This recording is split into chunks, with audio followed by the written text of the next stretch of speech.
The scroll was unearthed during the Ming Dynasty, though it is far older. There is a spot here. The writing says that if you pierce it, apocalypse will be no more.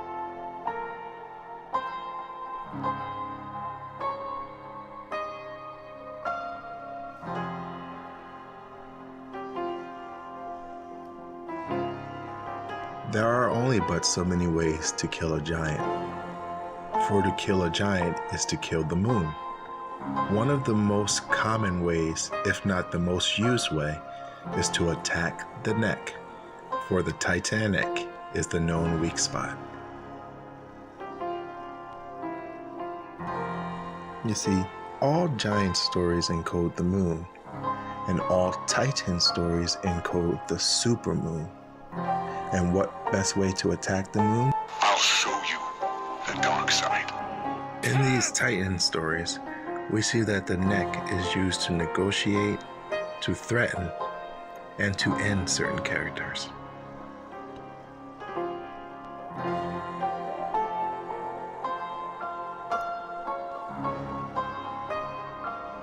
The neck is used in many moon stories, including Buck Moon stories, honeymoon stories, and even blood moon stories.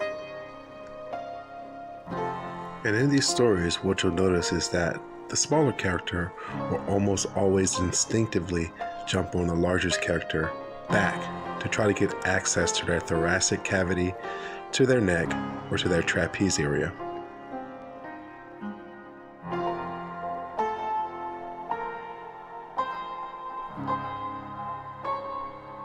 Access to this area is not only used to injure or harm the Titan, it could also be used to tame or control or persuade the Titan.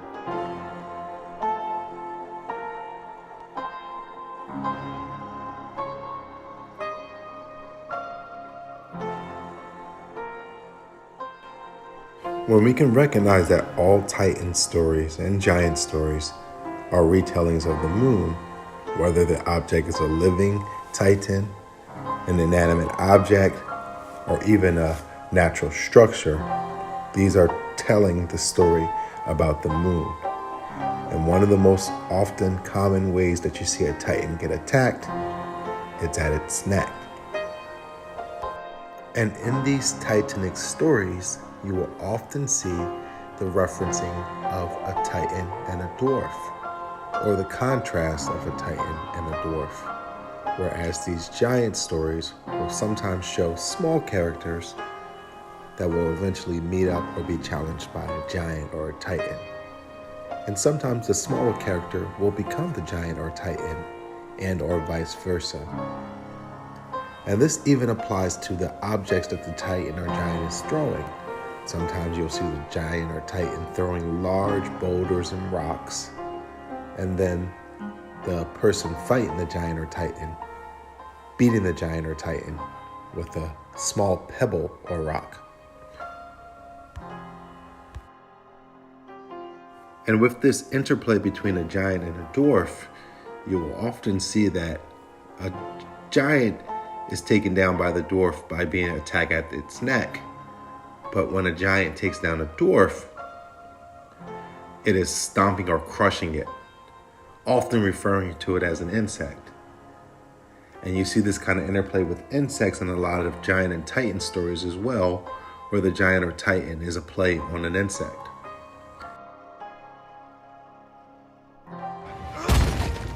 Insect. Foolish insects.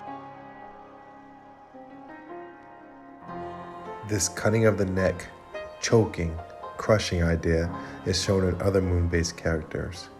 But when it's something as obvious as a Titan or a giant, you should pay close attention to the cutting of the neck, which is causing choking, and then also the crushing.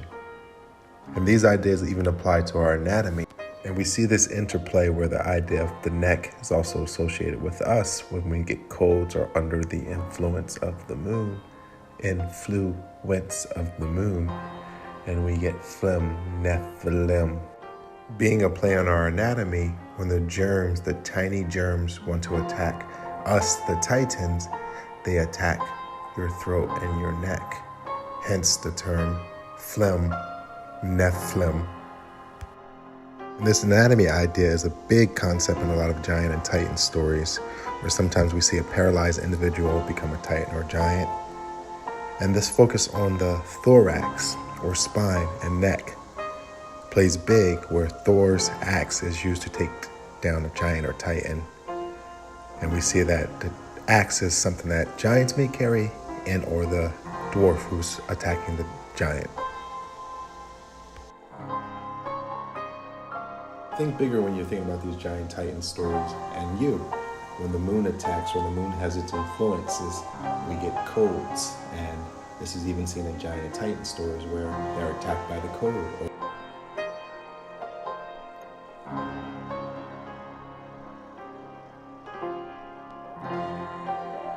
And this Jurassic idea, or you're a sick idea, is seen in a lot of giant and titan stories, where there will often be someone who is infected, gets sick.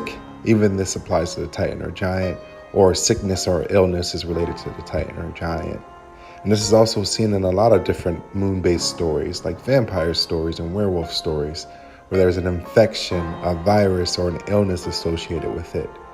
Where sickness is associated with the moon, this also applies to giant or titan stories. As you see, the titan or giant is directly associated with inflicting a cold or freezing or ice or a cold is what ends the titan or giant. To sever the neck is an encode or allegory for also having a severe cold. How do you beat a cold? You take a nap. Take the nape.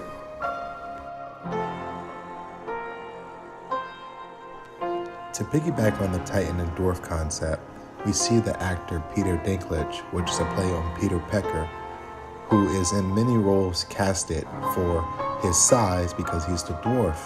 And it happens to be that almost all the roles that he's in, there's a giant or a titan. He's in the one movie where the giant Pac-Man is chasing him, and the Pac-Man is a play on the moon. This is why Pac-Man chases the rainbow the same way as Thanos chasing the Infinity Stones. And you also see this actor Peter Dinklage in the X-Men movies, which is about the mutant virus.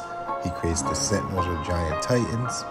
He's also in the Game of Thrones, where he is from the Leo the Lion Kingdom and pairs up with the moon-based trinity of dragons and sits on the shoulder of the mother of dragons to be an advisor.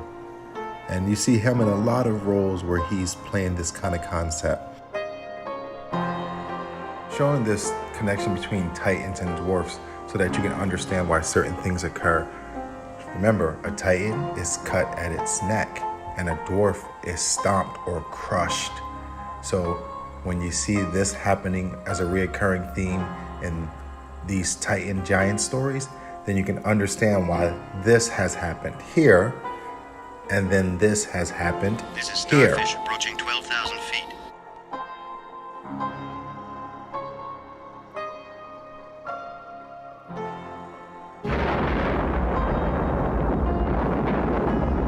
Ocean Gate shouldn't have been doing what it was doing. Always two there are. No more, no less. A master and an apprentice. But which was destroyed? The master or the apprentice?